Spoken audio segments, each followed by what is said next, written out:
राजस्थान के मुख्यमंत्री और कांग्रेस के दिग्गज नेता जयपुर के आराध्य गोविंद देव के मंदिर में पूजा पाठ कराए और इसे पुनर्निर्माण के फंड को बढ़ाकर 100 करोड़ रुपए करने का ऐलान भी कर दिया। काशी विश्वनाथ और महाकाल के मंदिर बने हैं। हम चाहते हैं कि उसी लाइन पे भव्य मंदिर बने जिससे कि आने वाले दर्शनार्थियों को सुविधा ही मिले और गोविंद देव जी का जो आस्था के केंद्र है लाखों लोगों के, उसके अनुरूप ये मंदिर का निर्माण हो। राजस्थान में चुनाव दस्तक दे रहा है, लिहाजा मुख्यमंत्री के इस ऐलान का मतलब समझा जा सकता है। लेकिन दिलचस्प ये है कि 2 दिनों पहले अशोक गहलोत हिंदुत्व के खिलाफ आग उगल रहे थे, बीजेपी से लेकर संघ तक को भला बुरा कह रहे थे। अब धीरे धीरे उनकी पोल खुलती जा रही है, तो राजस्थान में हम एजेंडा नहीं बनने देंगे उनका हिंदुत्व को लेकर। राजस्थान में सभी धर्म, सभी जाति, सभी वर्ग मिलके राजनीति करेंगे, लोकतंत्र को मजबूत करेंगे और वोटों के अधिकार को सुरक्षित रख पाएंगे हमको। ये जवाब अशोक गहलोत जी को जरूर देना पड़ेगा कि राजस्थान में तुष्टीकरण की पराकाष्ठा क्यों है, कन्हैया लाल की गर्दन क्यों कटी, रामनवमी के जुलूसों पर प्रतिबंध क्यों लगा, जो हिंदू नव वर्ष है उस पर 144 क्यों लगी, भीलवाड़ा, करौली, जोधपुर की घटनाओं का जिम्मेवार कौन है। एक तरफ महाकाल और काशी विश्वनाथ जैसा कॉरिडोर बनाने का दावा और दूसरी ओर हिंदुत्व का विरोध। तो क्या कांग्रेस कंफ्यूज है? कुछ दिनों पहले प्रियंका गांधी ने मध्य प्रदेश के जबलपुर से चुनावी शंखनाद किया तो नर्मदा के किनारे पूजा पाठ करती नजर आई। प्रियंका ने पूरे विधि विधान के साथ नर्मदा की आरती की। उनके कार्यक्रम से पहले जबलपुर में कई जगहों पर बजरंग बली की गदा लगाई गई, तो कार्यक्रम में कांग्रेस के कार्यकर्ता बजरंग बली बने नजर आए।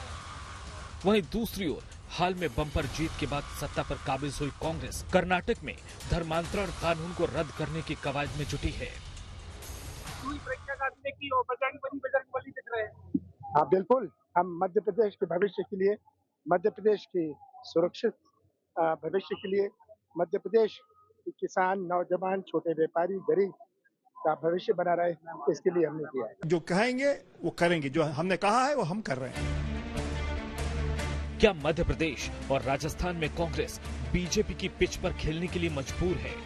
जवाब इसलिए जरूरी है क्योंकि महज कुछ महीने पहले कर्नाटक चुनाव में इसी कांग्रेस ने कट्टर हिंदुत्व को टारगेट किया था। ऐसा कहने के पीछे चुनाव पूर्व और चुनाव बाद कांग्रेस के वो फैसले हैं जिन पर गौर करना जरूरी है। चुनाव प्रचार के दौरान ही कांग्रेस ने कर्नाटक में बजरंग दल पर प्रतिबंध लगाने की बात कही थी। सरकार बनने के बाद कांग्रेस ने कर्नाटक में बीजेपी राज में लाए गए धर्मांतरण विरोधी कानून को रद्द करने का फैसला किया।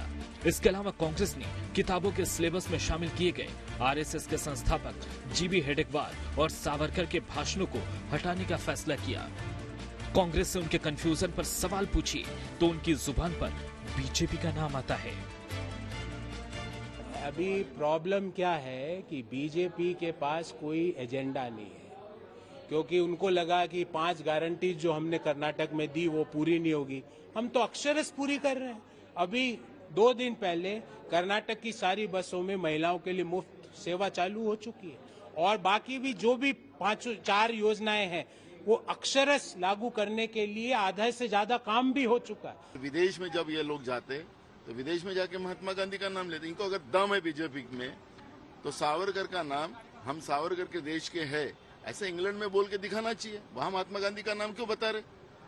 मैं किसी के इसमें जाना नहीं चाहता और बीजेपी ये तो जवाब दे ही, लेकिन बीजेपी ने महंगाई के बारे में क्यों नहीं बोलना चाहिए, बेरोजगारी के बारे में क्यों नहीं बोलना चाहिए, किसान के बारे में क्यों नहीं बोलना चाहिए? क्यों यह विषय नहीं है? उधर बीजेपी से कांग्रेस के कंफ्यूजन पर सवाल पूछिए तो बात तुष्टीकरण तक पहुंच जाती है। दोनों भाई बहन चुनावी हिंदू हैं। यूपी चुनाव आया तो गंगा जी में डुबकी लगाई, एमपी का चुनाव आ गया तो नर्मदा जी पे पहुंच गई। चुनाव पे ही इनको क्यों याद आती है इसकी? मध्य प्रदेश की जनता बहुत समझदार है, इस भ्रम में आने वाली नहीं है। अब वो जिस तरह से राजस्थान में दंगों पर दंगे हुए और बहुसंख्यक समाज की भावनाओं को चोट पहुंचा करके अपने वोट बैंक को खड़ा करने का जो कुत्सित प्रयास माननीय मुख्यमंत्री जी ने किया है, अब की बार बजरंगबली निश्चित रूप से उनको धोबी पछाड़ इसके कारण से देने वाले हैं। हालांकि कांग्रेसियों ने हमेशा दावा किया है कि उनका हमेशा से हिंदूपन में विश्वास रहा है, लेकिन उन्होंने कट्टर हिंदुत्व से दूरी बनाए रखी है। लेकिन ये भी एक हकीकत है कि राज्य दर राज्य कांग्रेस की चुनावी रणनीति बदलती रहती है। आज तक ब्यूरो।